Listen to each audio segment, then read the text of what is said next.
फिर ये नहीं है कि आप 6 महीने के बाद 2 सीरीजें हारे, 3 सीरीजें हारे, आप कहते हैं जी नहीं जी हमें सूट नहीं करता, लड़कों को समझ नहीं आ रही, लड़कों को इसके साथ प्रॉब्लम है, तो आप वो कॉन्ट्रैक्ट ख़त्म कर दें। तो उसके 3 साल का अगर कॉन्ट्रैक्ट है, 3 साल के आप उसको पैसे दें, 6 महीने आप उसकी सर्विस लें और उसके बाद उसको कहते हैं जी आप जाएं, उसके बाद फिर आप पाकिस्तानी लेके आते हैं। सबसे बड़ी डेवलपमेंट हेड कोच के हवाले से है, माइक हेसन को ये टास्क दिया गया।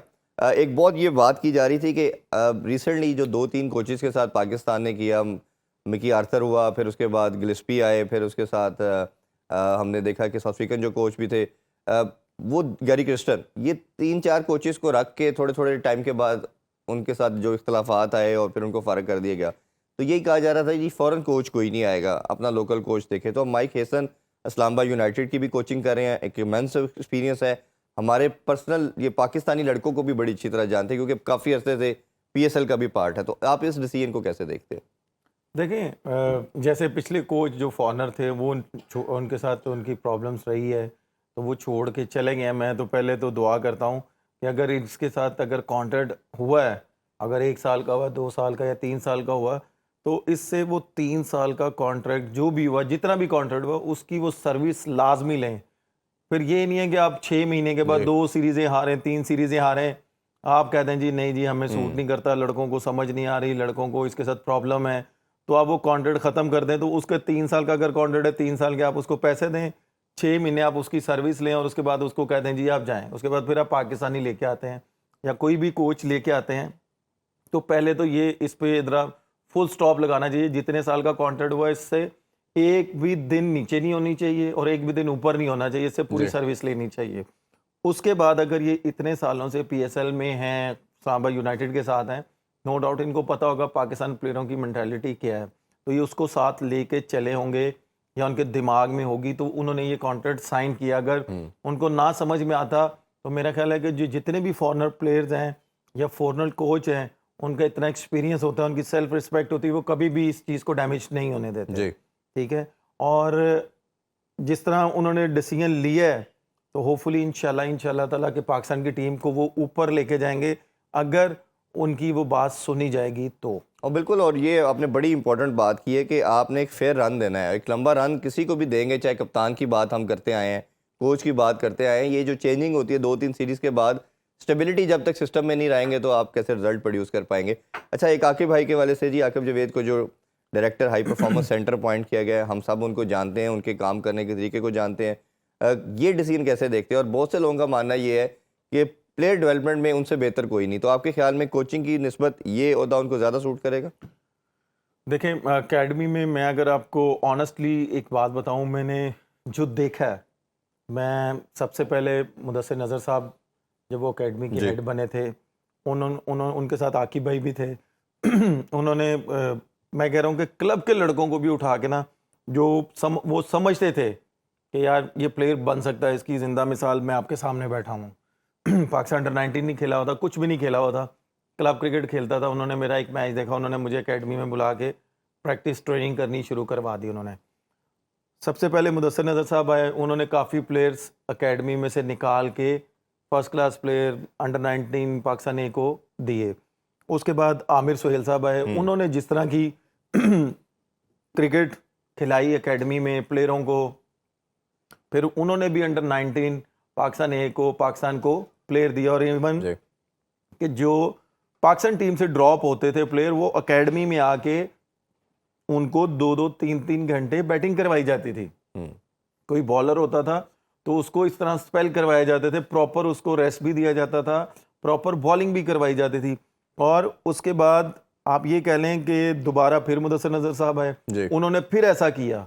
फिर उसके बाद नदीम खान साहब आए, उन्होंने इस तरह का नई रोल प्ले किया, उन्होंने एक डिफरेंट माहौल कर दिया कि नहीं भाई, जो सेंटर कॉन्ट्रैक्ट प्लेयर हैं वो आएंगे। जी। और उनके दौरान ही कि जो बड़े ओहदे पे बैठे हुए थे, उनके बच्चे आके मशीन पे प्रैक्टिस कर रहे हैं, किसी के भाई आके मशीन पे प्रैक्टिस कर रहे हैं, इंडोर पे प्रैक्टिस कर रहे हैं। जो टेस्ट प्लेयर हैं, जो उनको रोक दिया इंटरनेशनल गया। प्लेयर हैं और जो फर्स्ट क्लास प्लेयर हैं, उनको अलाउ नहीं है। और जी हम आपको जी अलाउ नहीं, आप पहले जी ऊपर से परमिशन लेके आए। यार अगर हम लोगों को अलाउ नहीं है, टेस्ट प्लेयरों को या इंटरनेशनल प्लेयरों को अलाउ नहीं है, तो फिर आपके भाइयों को जो कि वो अंडर 19 भी नहीं खेले हुए, फर्स्ट क्लास क्रिकेट नहीं खेले जी, हुए, जी। आपके बच्चों को कैसे परमिशन है? फिर मुझे आपको रोका गया, मोहम्मद आमिर को रोका गया, मैं मोहम्मद वही हफीज बता को रहा हूँ, रोका गया, मैं वही बता रहा काफी हूँ ना। प्लेयर को और रोका गया। दूसरा, आकिब भाई पे अगर हम बात करें ना, तो आकिब भाई मेरी नज़र में इस तरह के कोच हैं या इस तरह के इंसान हैं कि वो ये नहीं देखते कि यार ये मेरे खिलाफ है या मेरे साथ है।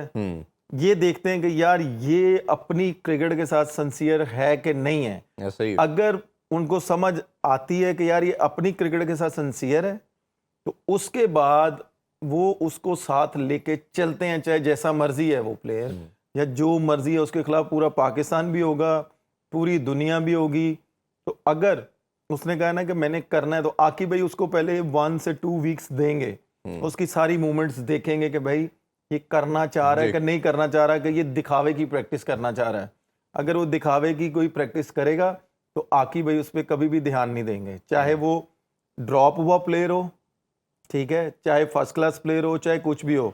मेरी नज़र में अगर आकिब भाई को एक मिशन दे दिया जाए ना कि भाई ये 20 लड़के हैं, प्लेयर टीम तो है ही हैं, इनके जी। साथ ये 20 लड़के हैं, चाहे वो कोई भी हैं, अली बेते या ABC कोई भी है, ये 20 लड़के हैं, हमने इनको तैयार करना है। उसके अलावा हमने कोई कैंप नहीं लगाना, कोई पावर हिटिंग ये वो अटर्न नहीं, वो बटन सारा कुछ कुछ भी नहीं। देख के चलेंगे। हाँ। हमने आपको ये 20 लड़के दे दिए, हमें ये 20 लड़के तैयार चाहिए। हमने ये 20 लड़कों के साथ हमने हमारी फर्स्ट टीम तो है, ये हमने B टीम तैयार करनी है। बिल्कुल। चाहे वो उसमें कासिम अकरम है, हसन नवाज है, कोई भी है, XYZ कोई भी है, हमने ये B टीम तैयार करनी है। भाई जैसे ही नहीं, छोटी उनको टीमें आएंगी, सब जानते हैं कि वो किसी के साथ पर्सनल होते। एक छोटा सा ब्रेक की तरफ बढ़ते हैं, ब्रेक से वापस आके डिस्कशन को यहीं से कंटिन्यू करेंगे और साथ ये भी बात करेंगे जो 5 मेंटोर्स हैं उनको भी फारिग करने का बताया जा रहा है। और विराट कोहली जो ओबियसली क्रिकेट की दुनिया का बहुत बड़ा नाम, उन्होंने भी रिटायरमेंट टेस्ट से अनाउंस कर दी, उस पर भी बात करेंगे। हमारे साथ रहिए। Welcome back in sports on. आप देख रहे हैं PSS स्पेशल ट्रांसमिशन। ब्रेक से पहले उमर भाई हम आकिब भाई के हवाले से बात कर रहे थे, आप एकेडमी की बात कर रहे थे, उस पर कुछ ऐड करना चाह रहे थे आप? मैं बस यही कहना चाह रहा था कि आकिब भाई को सिर्फ जितना मैं उनको देखा है या मैंने उनके अंडर खेला है, तो उनको सिर्फ 20 या 25 लड़के दे दें और कोई कैंप ना लगाएं, ना फिटनेस का लगाएं, ना पावर हिटिंग का लगाएं, ना कोई। आप उनको सिर्फ कह दें जी ये 25 लड़के हमने इसमें से B-C टीम खिलानी है। जैसे अब बांग्लादेश टीम आ रही है, तो आप एटलीस्ट अपनी B या C टीम इनके खिलाफ खिलाएं। मैं इतना समझता हूँ कि आकिब भाई ट्रेनिंग भी खुद उनके साथ करेंगे जितना उनको शौक है, ठीक है, और फील्डिंग भी वो खुद करवाएंगे जितना उनको शौक है, क्योंकि मैं पाकिस्तान टीम में भी उनके साथ रहा हूँ। और बैटिंग भी वो, नॉकिंग भी मैं, आप यकीन माने कि वो मुझे या हर प्लेयर को 2-2 3-3 घंटे भी नॉकिंग करवा सकते हैं। आपको किसी बंदे की या एक्स्ट्रा बंदे की भी जरूरत नहीं पड़ सकती। वो इस तरह के बंदे, उनको शौक है काम करने का। तो ये राइट डिसीजन है। मैं मोहसिन नकवी साहब को थैंक यू बोलूंगा कि इस बार इन्होंने अच्छे लोग अच्छी पोजीशन पे लगाए हैं। बिल्कुल। और ये सब प्लेयर्स का मानना है, जितने मेरी प्लेयर से बात हुई है, कि एक सेल्फलेस आदमी है, वो किसी के साथ ईगो का मसला नहीं बनाता, बिल्कुल पेचा ऐसा नहीं ही डाल लेते, जैसे बिल्कुल ही आमिर फाज में कहते हैं। अच्छा, एक विराट कोहली के वाले से भी बात करेंगे। एक बहुत बड़ा एरा, 1.5 डेकेड का सबसे बड़ा प्लेयर। तीनों फॉर्मेट की बात करें तो इससे बड़ा शायद कोई मैच विनर नहीं आया। एक आइकॉनिक प्लेयर, एक ऐसा प्लेयर जिसने इतनी फतूहात अपने कंट्री को दिलवाई, शायद जिसकी मिसाल नहीं मिलती। बट टेस्ट का कैरियर अगर देखा जाए तो उसमें समहाउ उनकी हम देखते हैं तो 30-100 हैं। ODI में माशाल्लाह 52 के करीब अगर देखें, और जब भी इस तरह वो खेलते जा रहे हैं, तो इतना बड़ा प्लेयर का जाना ये कैसे देखते हो, और इससे क्रिकेट की दुनिया में क्या कितना बड़ा लॉस होगा, और खासतौर पर टेस्ट क्रिकेट की बात करें? देखें, टेस्ट क्रिकेट हो, वनडे हो, T20 हो, स्टार्टिंग में जैसे आया आउटस्टैंडिंग उसने किया, बीच में थोड़ा सा उस पर टफ टाइम आया। अगर वो क्रिकेट का आज आइकॉन है तो मैं एक नाम बोलूंगा जो कि उसके पीछे खड़ा हुआ था, वो था MS धोनी। बिल्कुल ऐसे ही।